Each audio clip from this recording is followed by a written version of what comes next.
사도신경으로 신앙 고백 드림으로 새벽 예배 시작합니다. 전능하사 천지를 만드신 하나님 아버지를 내가 믿사오며 그 외아들 우리 주 예수 그리스도를 믿사오니 이는 성령으로 잉태하사 동정녀 마리아에게 나시고 본디오 빌라도에게 고난을 받으사 십자가에 못 박혀 죽으시고 장사한 지 사흘 만에 죽은 자 가운데서 다시 살아나시며 하늘에 오르사 전능하신 하나님 우편에 앉아 계시다가 저리로서 산자와 죽은 자를 심판하러 오시리라. 성령을 믿사오며 거룩한 공회와 성도가 서로 교통하는 것과 죄를 사하여 주시는 것과 몸이 다시 사는 것과 영원히 사는 것을 믿사옵나이다. 아멘. 이 아침에 우리에게 주시는 하나님의 말씀은 누가복음 14장 15절에서 24절 말씀까지입니다. 누가복음 14장 15절에서 24절 말씀까지. 우리 말씀 찾으셨으면 한 목소리로 같이 읽습니다. 함께 먹는 사람 중에 하나가 이 말을 듣고 이르되 무릇 하나님의 나라에서 떡을 먹는 자는 복되도다 하니 이르시되 어떤 사람이 큰 잔치를 베풀고 많은 사람을 청하였더니 잔치할 시각에 그 청하였던 자들에게 종을 보내어 이르되 오소서 모든 것이 준비되었나이다 하매 다 일치하게 사양하여 한 사람은 이르되 나는 밭을 샀음에 아무래도 나가 보아야 하겠으니 청컨대 나를 양해하도록 하라 하고 또 한 사람은 이르되 나는 소 5겨리를 샀음에 시험하러 가니 청컨대 나를 양해하도록 하라 하고 또 한 사람은 이르되 나는 장가 들었으니 그러므로 가지 못하겠노라 하는지라. 종이 돌아와 주인에게 그대로 고하니 이에 집주인이 노하여 그 종에게 이르되 빨리 시내의 거리와 골목으로 나가서 가난한 자들과 몸 불편한 자들과 맹인들과 저는 자들을 데려오라 하니라. 종이 이르되 주인이여 명하신 대로 하였으되 아직도 자리가 있나이다. 주인이 종에게 이르되 길과 산 울타리 가로 나가서 사람을 강권하여 데려다가 내 집을 채우라. 내가 너희에게 말하노니 전에 청하였던 그 사람들은 하나도 내 잔치를 맛보지 못하리라 하였다 하시니라. 아멘. 오늘은 함께 읽으신 누가복음 14장 15절에서 24절 말씀을 중심으로 내 집을 채우라라는 제목의 말씀으로 잠시 은혜를 나누겠습니다. 오늘 본문의 말씀은 예수님께서 한 바리새인의 집에 초대를 받았을 때 그때 그곳에서 하신 말씀 중에 하나입니다. 많은 율법 교사들과 바리새인들이 초대된 그 자리에 예수님도 초대를 받아 그곳에 참석하게 되셨습니다. 그러나 그 자리는 바리새인들이 예수님에게 올가미를 씌워서 넘어뜨리려고 했던 자리입니다. 왜냐하면 여러분 우리 읽지 않았지만 14장 1절 말씀에 보면 안식일에 예수께서 한 바리새인 지도자의 집에 떡 잡수시러 들어가니 그들이 엿보고 있더라 이렇게 말합니다. 그러니까 그들은 악한 의도를 가지고 그리고 예수님에게 올가미를 씌우려고 나름대로 세팅을 다 해두었던 그런 자리였습니다. 제가 왜 세팅이라고 하는 이 표현을 썼냐면 예수님을 초대한 이 날이 안식일입니다. 그리고 그곳에 누가 있었냐면 14장 2절에 보면 그곳에 수종병 든 사람이 있었다 그럽니다. 그러니까 다분히 의도적으로 예수님 시험하려고 그 자리를 마련했던 겁니다. 그런데 예수님은 충분히 그들의 그 악한 의도를 아셨을 텐데 그럼에도 불구하고 예수님께서는 안식일에 병 고치는 것이 옳으냐 옳지 않느냐라고 하시면서 논쟁을 불러일으킵니다. 그리고는 너희 아들이나 소가 우물에 빠진다면 곧 끌어내지 않겠느냐 그러면서 이 사람의 병을 고쳐주는 것이 옳은 것이다 라고 하면서 고쳐줍니다. 여러분 한번 상상해 보십시오. 이 일로 인해서 그 식사 자리가 얼마나 냉랭한 그런 분위기가 됐겠습니까? 올가미를 씌우려고 했는데 뜻대로 되지 않고 그렇게 되었으니까. 그런데 예수님은 여기에 그치지 않으시고 초대받은 사람들이 와서 서로 높은 자리에 앉으려고 하는 것을 보시고 자기를 높이는 자는 낮아지고 자기를 낮추는 자는 높아질 것이다 라고 말씀을 하십니다. 그들이 이 말을 들을 때 자신들을 두고 한 말이라는 걸 모를 리 없었겠죠. 그래서 그들은 가뜩이나 예수님에 대한 안 좋은 그런 감정을 가지고 있었는데 이 말로 인해서 그들은 상당히 기분이 나빴을 거고 예수님에 대해서 분개했을 겁니다. 그런데 이게 끝이 아닙니다. 예수님은 잔치를 베푼 사람을 향해서 잔치를 베풀면 가난한 사람들, 불편한 자들, 저는 자들, 맹인들을 초대하여 베풀라 그렇게 말씀하십니다. 예수님의 이러한 일련의 행동과 그 말씀들로 인해서 잔치집 분위기는 그야말로 썰렁한 분위기를 넘어서 아주 싸늘하게 변하고 말았을 겁니다. 그러자 한 사람이 나서서 분위기를 바꾸려고 시도를 한 것 같습니다. 그래서 오늘 본문 15절에 보시면 무릇 하나님의 나라에서 떡을 먹는 자는 복되도다 이렇게 말합니다. 그러니까 이런 사람이 마련한 잔치보다 이렇게 사람이 마련한 잔치보다 하나님 나라의 잔치에 참여하는 자가 더 행복한 사람 아니냐 이렇게 말하잖아요. 그죠? 왜 이런 말을 했을까요? 우리들이라면 율법에 대해서 누구보다 잘 알고 잘 지키는 우리들이라면 나중에 하늘나라에서 제대로 된 그 잔치에 참여하게 될 테니까 지금 이런 것들 때문에 서로 따지고 좀 예민하게 굴지 말고 뭐 이렇게 우리 좋은 게 좋은 거니까 우리 잔치 즐기자 아마 이런 분위기로 이 말을 하지 않았겠습니까? 그러면 예수님도 그냥 좀 넘어가면 좋을 텐데 그런데 예수님은 그들을 향해서 또다시 충격적인 말씀을 하십니다. 그래서 비유를 하나 들어서 말씀하시는데 그 비유의 결론이 뭐냐면 24절 말씀입니다. 아주 충격적인 말씀을 하십니다. 내가 너희에게 말하노니 전에 청하였던 그 사람들은 하나도 내 잔치를 맛보지 못하리라 하였다 하시니라 그럽니다. 그러니까 예수님은 이 비유를 통해서 하나님 나라 잔치에 자신들은 당연히 참석할 거라고 생각했던 그 사람들, 그들은 하나도 참석하지 못할 것이다. 지금 이렇게 충격적인 말씀을 하고 계신 겁니다. 그리고 그 이유에 대해서 직접적으로 말씀을 하시지는 않았지만 이 비유를 통해서 충분히 알 수 있죠. 그 이유는 다른 게 아니라 그들도 초청을 받았습니다. 아니, 가장 먼저 초청을 받았지만 그들은 스스로 이 초청을 거절했기 때문에 그래서 그들은 이 하나님 나라의 그 천국 잔치에 들어갈 수 없다 말씀하고 있는 겁니다. 이게 오늘 예수님이 말씀하시는 비유의 결론입니다. 자, 그렇다면 오늘 이 예수님이 말씀하신 이 비유의 내용을 우리가 좀 더 자세하게 살펴볼 필요가 있겠습니다. 여러분 16절 말씀에 보면 한 사람이 큰 잔치를 베풀고 많은 사람을 청합니다.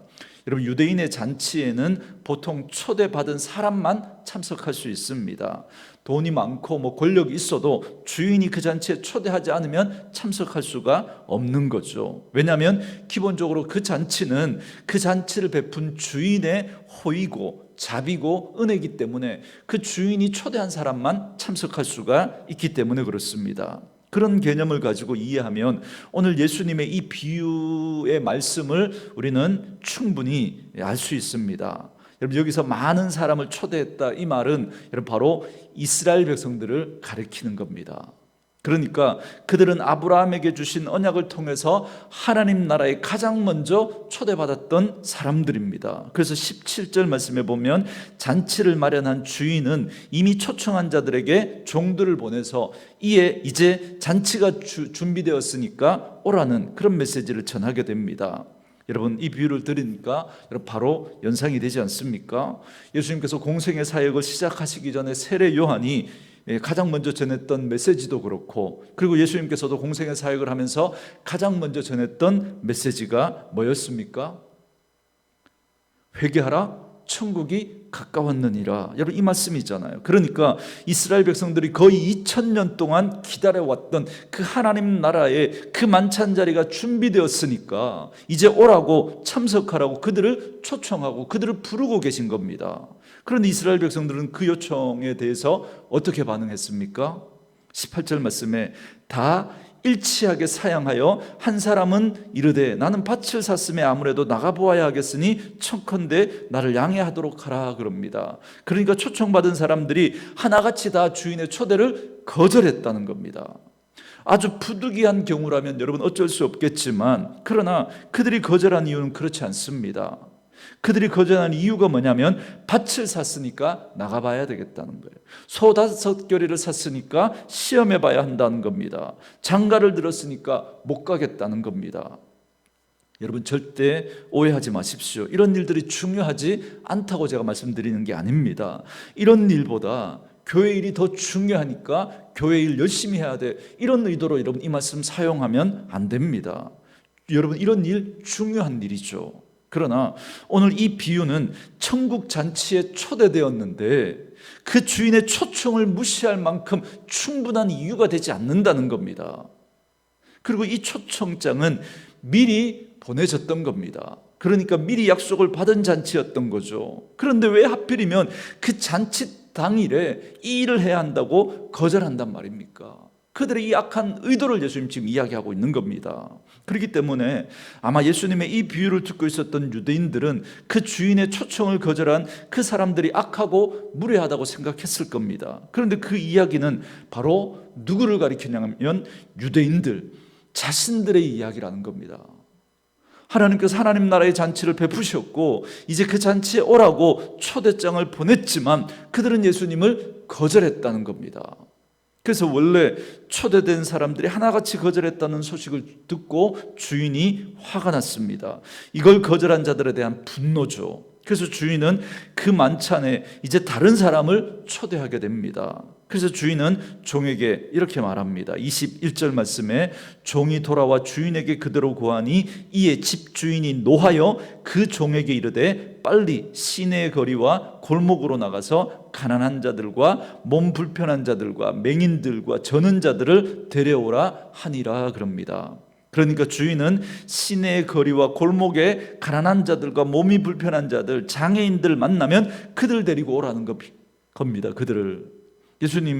여러분 예수님께서 이 사람들을 지금 이렇게 몸이 불편한 사람, 가난한 사람, 장애인들 이렇게 이야기하지만 여러분 유대인들에게 이런 사람들은 어떤 사람으로 그렇게 인식되었냐면 죄인들입니다. 죄인들. 당시 그 유대인들은 가난하고 그리고 질병에 걸리는 건, 그래서 장애를 갖고 태어나는 건 다 죄 때문이라고 생각했습니다.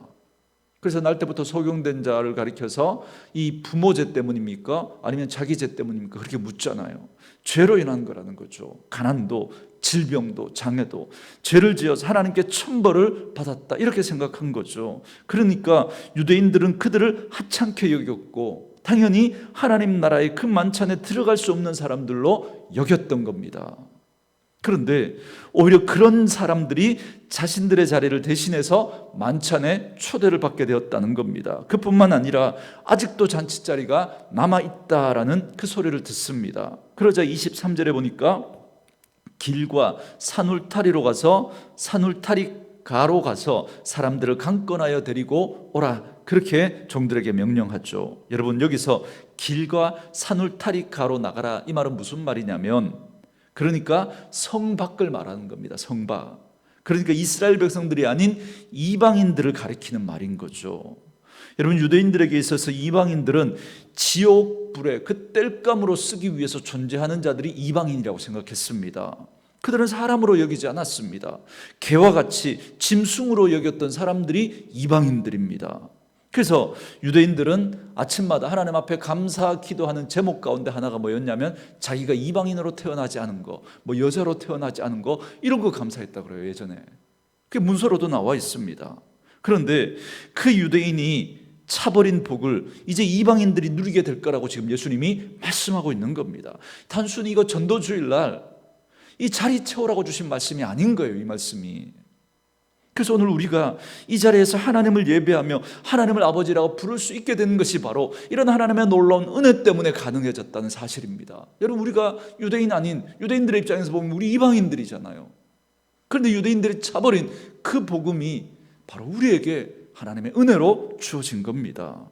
그러므로 오늘 이 비유는 이처럼 유대인들이 그들을 위한 하나님 나라의 잔치를 무시해버림으로 말미암아 죄인들과 이방인들이 그 잔치에 참여하게 되었다는 걸 말씀해주고 있는 아주 귀한 말씀입니다. 여러분, 너무 감사한 일이죠. 너무. 그런데 여러분, 잘 생각해 보면 이 구원의 은총이 우리와 같은 이방인들에게 주어진 지도 2000년이 지났습니다. 그죠? 예수님 2000년 전에 오셨으니까. 그리고 보니까 예수님 당시에 유대인들에게도 이 구원의 약속이 주어진 지가 여러분 2000년이 지났을 그 시점입니다. 딱. 여러분, 오랜 시간이 지나면서 그들은 하나님의 은혜로 주어졌던 그 은혜를 당연하게 생각했고 오히려 그걸 자신들에게만 있는 특권으로 그렇게 여겼습니다.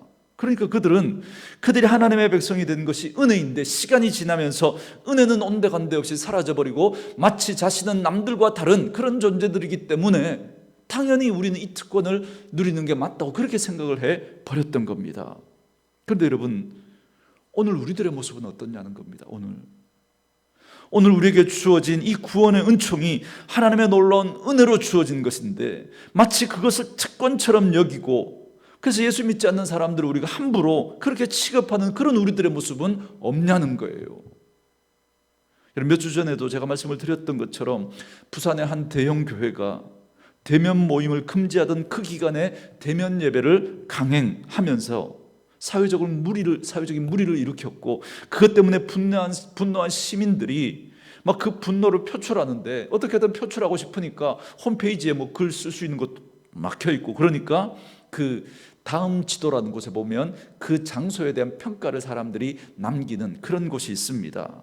그래서 거기에 사람들이 몰려가서 수백 개의 막 댓글이 막 달리기 시작합니다.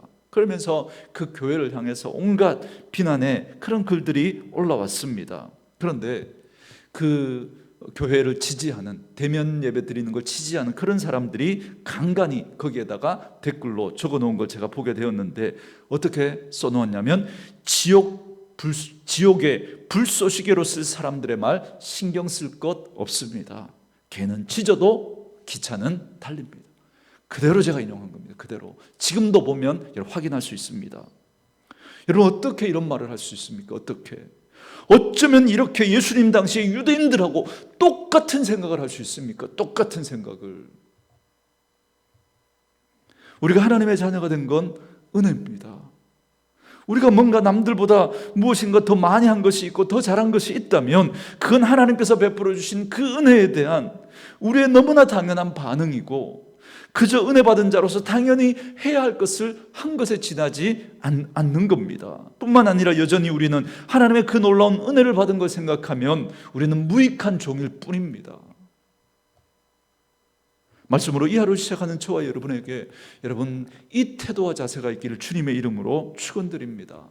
하나님이 우리에게 베풀어 주신 그 은혜를 우리가 잊어버리게 되면, 내가 뭔가 남들보다 더한 게 있고 이게 있다고 한 그런 내 의가 쌓이게 되면 여러분 유대인들하고 똑같이 되는 거예요. 2000년 전에 유대인들이 그랬던 것처럼 복음이 우리에게 주어지고 2000년이 지나면서 똑같이 우리는 유대인들처럼 그런 생각을 하는 사람들이 되어버리고 만다는 겁니다. 그래서 사도 바울은 로마서 11장 20절과 21절에서 이렇게 말씀합니다. 옳도다. 그들은 믿지 아니함으로 꺾이고 너는 믿음으로 섰느니라. 높은 마음을 품지 말고 도리어 두려워하라. 하나님이 원가지들도 아끼지 아니하셨은즉 너도 아끼지 아니하시리라. 지금 이방인들에게 하시는 말씀인데 너희들도 경계하라는 겁니다. 꺾이지 않도록. 영원히 지속될 것 같았던 이스라엘의 그 언약을 이들이 예수 그리스도를 거절함으로 말미암아 하나님께서 끊으셨다는 겁니다. 물론 이 표현에 오해의 소지가 있을 수 있습니다. 하나님 편에서는 이 약속이 끊어진 게 아니죠. 육적인 이스라엘에서 예수 그리스도로 말미암아 영적인 이스라엘로 옮겨진 겁니다. 하나님의 약속은 결코 패하지 않습니다. 그러나 이스라엘 백성들 그들의 입장에서 보면 끊어진 게 맞습니다. 끊어진 거죠. 그렇다면 하나님이 이스라엘 백성들도 아끼지 않으셨다면 과연 우리는 어떨까? 과연 우리들은 어떤가? 여러분 생각해 보셔야 합니다.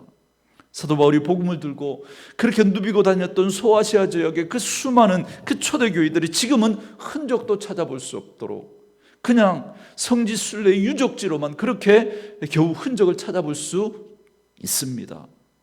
다 사라져버렸죠. 이제 그곳은 성교지가 돼버린 거예요. 하나님께서 촛대를 옮기신 겁니다. 사랑하는 성도 여러분, 오늘 우리 한국 교회는 그런 일 없을 거라고 장담할 수 있습니까? 다시 말씀드리지만 자기 부인이 있을 때 특권은 은혜가 되고 자기 부인이 없을 때 은혜는 특권으로 변질되어 버리고 맙니다. 보세요. 오늘 이 잔치에 참여한 사람들은 전혀 그 자리에 들어갈 자격이 없다고 여겼던 사람들입니다. 그리고 스스로 자기 신분을 생각할 때 자기는 그 잔치에 들어갈 수 없는 사람이라고 생각하고 어떻게 해요? 사양했던 사람들입니다. 나는 그 잔치에 참여할 수 없다고 사양했던 사람들이에요. 이들은 율법을 알지 못하던 자들이고 스스로 율법을 지키지 못하고 살아가고 있음을 너무나 잘 알고 있었던 사람들입니다. 스스로 택함을 받지 못했다는 것도 여전히 그들은 잘 알고 있었던 사람들입니다. 한마디로 말하면 자기를 부인했던 사람들입니다. 그런데 오히려 그러한 사람들이 주인의 열심에 의해서, 자기의 의가 아니라 그 주인의 열심에 의해서 잔치에 참여하게 되었다고, 여러분 그렇게 오늘 말씀하고 있는 거예요. 여러분이 오늘 이 예수님의 비유의 핵심 메시지가 바로 이겁니다. 우리에게 자격이 있어서가 아니에요. 주인의 열심에 의해서 자격 없는 사람들이 그 잔치에 참여하게 되었다는 겁니다. 이들은 다 하나같이 자신은 자격 없는 자들인 것을 알았고 또 자격 없이 잔치에 참여하게 되었다는 걸 알았던 거죠. 그러니 은혜인 거죠. 그러니 감사할 수밖에요. 사랑하는 성도 여러분, 이것이 바로 자신이 죄인인 줄 알고 자신을 구원하신 그 주님의 십자가만 바라보는 사람들의 모습이고 삶의 태도이고 자세입니다. 사랑하는 성도 여러분, 오늘 우리 온누리 교회를 세워가는 사람들은 누구입니까? 혹시 스스로 자기의 천국을 자신하는 그런 사람들은 아닙니까? 그래서 세상의 높음과 세상의 많음과 세상의 즐거움을 추구하고 소망하면서 그것을 하나님의 영광이라고 말하는 그런 사람들은 아닙니까? 만약에 그렇다면 우리 교회는 주님의 십자가는 있어도 사실은 십자가가 없는 교회입니다. 그러나 가난할지라도 그 속에서 감사한 일로 만족할 수 있는 사람이라면, 병들어 신음할지라도 예수님의 고난을 생각하며 감사할 수 있는 사람들이라면, 세상 사람들이 바라볼 때 소망이 없는 것처럼 보일지라도 하늘 소망 붙들고 살아가는 사람들이라면, 세상에 내세울 만한 그런 자랑거리는 없을지라도 가슴에 새겨진 그 복음을 당당하게 여길 줄 아는 그런 사람들이라면, 그런 사람들이 세워가는 그런 교회라면, 그러면 우리 교회는 그리스도의 피가 흐르는 십자가가 있는 교회일 것입니다. 저는 사랑하는 우리 온누리 교회가 그런 사람들이 세워져가는, 그런 사람들이 세워가는 그런 교회 되어줄 수 있기를 주님의 이름으로 축원합니다. 오늘 주신 이 말씀을 생각하면서 우리 찬양 들으시고 묵상하시면서 기도하시다가 돌아갈 수 있길 바랍니다.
나의